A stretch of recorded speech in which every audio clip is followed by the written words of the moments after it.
अस्सलाम वालेकुम नाज़रीन, you watching question hour with Mona Alam. बहुत अहम तरीन डेवलपमेंट जो कि अब से कुछ रोज़ पहले हमने देखी, जिसने इंडीड पाकिस्तान को दुनिया के नक्शे पे एक बहुत ही पिवटल पोजीशन में ला खड़ा किया है, वो है army chief field marshal Asim Munir की अमरीकी सदर डोनाल्ड ट्रंप से एक्सक्लूसिव मुलाकात, और जिसके बारे में हमने कुछ अर्सा कबल से रिपोर्ट भी किया था कि इस तरह की एक मुलाकात ऑन द कार्ड्स है और इसको बहुत अहमियत की नज़र से देखा जा रहा है और बताया ये जा रहा है कि he will be one of the only dignitaries, foreign dignitaries, जो कि इस तरह की मुलाकात में इस एक्सक्लूसिविटी के साथ प्रेजेंट होंगे। पाकिस्तान ने खैर पूरे मामले पर ईरान इसराइल मसला जंग, इसके ऊपर भी बात रही दोनों लीडरान के दरमियान, और इसके अलावा जो पाक भारत बिलखुसूस जो तनाव था उसमें जो कशीदगी कम करना, सीज़ फायर को फैसिलिटेट करना और उसको इंश्योर करना, इसके ऊपर भी खासा तवील इजहार ख्याल रहा। बताया ये जाता है कि ये वैसे तो मुलाकात स्केड्यूल्ड थी 1 घंटे की, लेकिन ये 2 घंटे से भी ज़ायद दौरानियत तक चली, जो कि इसकी मज़ीद एक इसकी इम्पोर्टेंस को एम्फेसाइज़ करने वाली एक बात है और बहुत इंपॉर्टेंट इसका जुज़ है। इस पर इंशाल्लाह बात रहेगी। और पाकिस्तान ने बरमला तौर पर पहले भी ईरान के साथ in all hearts and spirit खड़े होने का इस पूरे जंग के दौरान पाकिस्तान ने अलल ऐलान अपना मौक़िफ़ रखा, पूरी दुनिया के आगे रखा और बड़े बहादुराना दिलेराना अंदाज में रखा। और इसी बात को इवन इस मीटिंग के दौरान भी पाकिस्तान ने अपनी तरफ से यही बात बावर कराई गई कि इस पूरे इशू को एमिकेबली हल होने की ज़रूरत है और सेंस प्रिवेल करने की ज़रूरत है, जिसके बाद बहरहाल हमने कुछ हद तक अमेरिका की साइड से जो इजराइल के हवाले से जो बयानात आ रहे थे उसमें हमने खासी एक कमी भी देखी। उसमें कुछ हद तक हमने उनको काफ़ी हद तक जिसे कहते हैं ना मेलो डाउन होता हुआ भी देखा उन अमेरिकी सदर डोनाल्ड ट्रंप के बयानात को, which is of course worth a mention. बहुत काबिले ज़िक्र बात है ये, इस पर इंशाल्लाह बात रहेगी। और नाजरीन दूसरी तरफ बात बहरहाल इन अहवाल पर भारत तो बहरहाल एक बदतरीन सुबकी में मुब्तला है इस पूरी डेवलपमेंट के बाद से। बार दर पे फेक न्यूज़ की फैक्ट्री जो है वो भारत की जानिब से चलाई जा रही है। कभी कहा जा रहा है कि जी ईरान को कोई गोया अड्डे देने का फैसला हो गया है इस मुलाकात के बाद से, ईरान को हमला करने के लिए इसराइल को अड्डे देने का फैसला हो गया है। इस तरह की मन घड़त ऑब्नॉक्शियस किस्म की फेक न्यूज़ पे दर पे भारत फैला रहा है, जिससे उनकी तिलमिलाहट और उनकी बौखलाहट वाज़े नज़र आ रही है। इसके ऊपर ऑब्वियसली बात करेंगे नाजरीन, क्योंकि ये वही भारत है जिसने आज से सम ईयर्स अगो ऐसा कहा था कि पाकिस्तान को हम आइसोलेट कर देंगे, लेकिन अब आइसोलेटेड कौन है? नो पॉइंट्स फॉर गेसिंग। इस पे इंशाल्लाह बात रहेगी। कुछ चीज़ों को हमने इकट्ठा किया है नुकात या पॉइंट्स के फॉर्म में, वो देखते चलिएगा। और फिर पाकिस्तान यहाँ पर होने वाली सियासत का भी इसी कॉन्टेक्स्ट में उसका रुख करेंगे। यहाँ बात रहेगी क्योंकि पख्तूनख्वा हुकूमत अब कह रहे हैं कि हमारे ऊपर एमरजेंसी नाफिज करने के लिए और हमारे ऊपर गवर्नर राज इम्पोज करने के लिए एक नया प्लान जो है वो अनवील कर दिया गया है, और वो ये है कि बजट ना अप्रूव हो पख्तूनख्वा असेंबली का या गवर्नमेंट का, और उसके बाद फिर यहाँ पर वफाक काबिज हो जाएगा।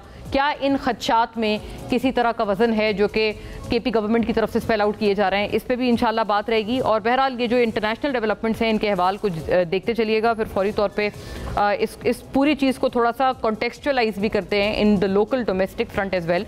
अक़वाम मुत्तहिदा के सेक्रेटरी जनरल एंटोनियो गुटेरेस का सलामती काउंसिल इजलास से खिताब। जंग से पूरी दुनिया मुतासर हो रही है, इसराइल और ईरान फौरी जंग बंदी करें और संजीदा मुज़ाकरात की तरफ बढ़ें। अमेरिका को बता दिया है कि जब तक जारियत नहीं रुकती सिफारतकारी और बातचीत की कोई गुंजाइश नहीं। ईरानी मिसाइल प्रोग्राम और दिफाई सलाहियतों पर किसी सूरत मुज़ाकरात नहीं करेगा, ईरानी वज़ीर ख़ारजा का ये बयान है। इसराइल के ईरान के ख़िलाफ़ जंग का हिस्सा बनने के हवाले से फ़ैसला आइंदा 2 हफ्तों में करेंगे, वाइट हाउस अब ये कह रहा है। और पाकिस्तान इलाक़ाई कशीदगी में कमी और ताउन पर मबनी सिक्योरिटी फ्रेमवर्क के फ़रोग़ में फ़ाल किरदार अदा करता रहेगा। फील्ड मार्शल आसिम मुनीर, वज़ीर आज़म शहबाज शरीफ का अमरीकी वज़ीर ख़ारजा से टेलीफोनिक रब्ता भी हुआ इसी के बाद, और सदर ट्रंप के पाकिस्तान से मुताल्लिक़ मुस्बत बयानात हौसला अफजा हैं। पाकिस्तान भारत से तमाम मसाइल बशमूल कश्मीर पर मानी खेज़ मुज़ाकरात का ख्वाहां है। वज़ीर आज़म का ये बड़ा इंपॉर्टेंट बयान, इस पे बात इंशाल्लाह करते हैं। और लोकल लेवल पे या डोमेस्टिक फ्रंट पे इस बात को नाजरीन कॉन्टेक्चुअलाइज करते हुए, एक तो जो केपी गवर्नमेंट की तरफ से जो एप्रीहेंशन स्पेल आउट किए जा रहे हैं उस पर भी इंशाल्लाह बात रहेगी। और एक ये डबल जो पॉलिसी नाजरीन PTI की तरफ से चलाई गई है वो भी खासी गौर तलब है, जहाँ पर एक तरफ खान साहब से जब उनकी हमशीरा, उनकी बहन मिली तो उन्होंने बताया कि जो पाकिस्तान में एहतजाज का प्लान था वो इंटरनेशनल तमाम तर चीज़ों के पेश नज़र उसको मौखर कर दिया गया है। अच्छी बात है, सो मच हो कि PMLN के स्टॉलवर्ट बड़े नज़रियाती, मैं तो समझती हूँ ख्वाजा साद रफ़ीक साहब को, उन्होंने भी इस बयान की बहुत तारीफ़ की और खैर मकदम किया खान साहब के इस बयान का। लेकिन नाज़रीन, एक बड़ी दूसरी तरफ की एक पॉलिसी हमें ये नज़र आती है कि अमेरिका में इसी जमात का जो PTI का US चैप्टर है वो तो सरापा एहतजाज रहा है और उन्होंने बाकायदा एक बड़ा एंटी स्टेट किस्म का प्रोटेस्ट इस पूरे विजिट के दौरान आर्मी चीफ के किया। तो ये जो ड्यूअल पॉलिसी PTI ने चलाई है, जहां पर एक तरफ खान साहब यहाँ कह रहे हैं कि एहतजाज मौखर कर लें, तो PTI USA को खान साहब ये कहने से क्यों गुरेजा हैं कि आप लोग भी इस तरह की सरगर्मी ना करें, क्योंकि एक्चुअल जो शो ऑफ कंसेंसस है इस वक्त वो हमें पाकिस्तान से कई ज़्यादा बैनुल-अक़वामी सतह पर इसकी ज़रूरत है। वहाँ पर हम बिल्कुल अपने आप को एक पोल्स अपार्ट दिखा रहे हैं, हम अपने आप को रियासत मुखालिफ दिखा रहे हैं। ये PTI के जो दो पॉलिसीज़ और जो दोहरी पॉलिसीज़ चलाई दी हैं पाकिस्तान तहरीक इंसाफ की तरफ से, इस पर इंशाल्लाह बात रहेगी। ये गौर तलब बात है, बहुत इंपॉर्टेंट के पॉइंट है जिस पे बात करेंगे कि यहाँ का एहतजाज मौखर हो रहा है, वहाँ के एहतजाज को क्यों फिर हवाएं दी जा रही हैं और उसको फ़रोग़ दिया जा रहा है, ना उससे कोई इजहार लाताल्लुक़ी किया जा रहा है और ना उसको पूरी तरह से अपनाया जा रहा है। ये भी एक बड़ी एक अहम स्ट्रैटेजी है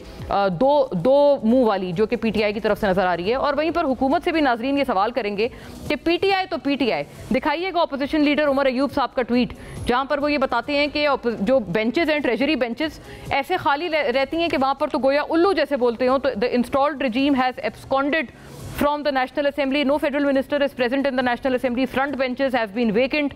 Photo was taken at 12:30 PM on 20th of June 2025. ये उन्होंने तस्वीरें भी लगाई हैं। सही बात है कि बेंचेस खाली हैं, हम तस्वीर इस तस्वीर में भी देख सकते हैं। और चलें, PMLN शायद कहेंगे या गवर्नमेंट कहेंगे कि ये तो इनका काम ही तनकीद करना है, इनको तो बिला वजह और बेजा तनकीद करने की PTI को आदत पड़ गई है। लेकिन पीपल्स पार्टी के बारे में क्या ख्याल है? नबील गबोल साहब, मेंबर कौमी असेंबली पीपल्स पार्टी, बिल्कुल इसी तरह की सेम बात करते हुए नजर आते हैं। किन अल्फाज में, ये सुनिएगा, फिर उसके बाद फौरी तौर पर मेहमानों का रुख करते हैं।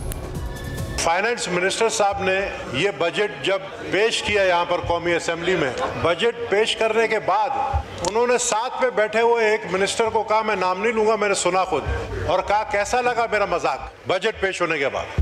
तो ये बजट टोटली मजाक है इस कौम के साथ, इस आवाम के साथ। डिप्टी प्राइम मिनिस्टर आते हैं, शक्ल दिखा के चले जाते हैं।